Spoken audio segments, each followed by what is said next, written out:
Well, at first, we were excited. We played a couple years ago, and then last year we missed it for scheduling reasons. But we were both excited to play. And this course brings back some memories. My brother used to live out here, so we played here, and so it just made us feel a little, feel good.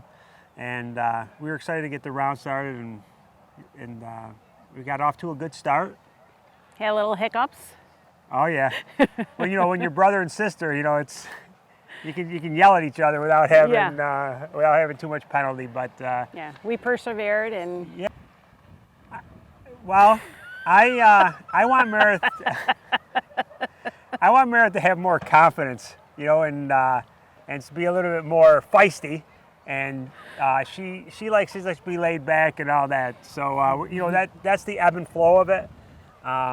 But we sort of get along. We're the youngest of 7. She's the youngest girl, and I'm the youngest boy of 7. So we're sort of laid back and don't let anything bother us too much. I would ask you a couple of times, what should I do here? And you told me, and then I just did what I wanted anyway. Right. So. Yeah.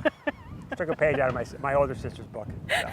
Yeah. The 4-ball, you can rely on your partner a little bit more, and if you take if you have a bad hole, or you can help. But here, it's like every shot there's like nerves because you don't want to let the person down. So, like if you leave it like 3 foot, if you leave it 3 feet, or you hit a bad shot, or you put them in a bad position, it's it's a little bit more stressful here because we're only playing with 1 ball when we decide to go. Yeah. So. I think after missing a couple of the birdie shots or birdie putts, then we were into attack mode.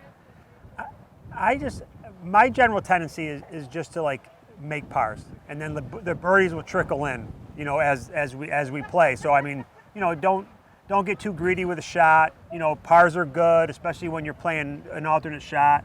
And then when we hit a hiccup on 17, Meredith hit it in the water, and then so did I. And then I tried to have her play out of the hazard, which wasn't a good idea. No. That's where you need a familial feel, because she was ready to kill me. But I was. We bounced back, and we persevered. Then we bogeyed 1, and then we were like, uh-oh, and then we just hunkered down and. Absolutely, that's exactly what happened. Next year will probably be the next time. I think I'm going to play a 4-day medal tournament in Syracuse coming up this week, and then I'm going to play a couple of USGA senior qualifiers, and then in the September I'm going to look forward to playing at the Onondagas for the state senior. And I'm going to play in the 4-ball at the end of July, and then I'll play in the New York State Seniors up at Lake Placid this year.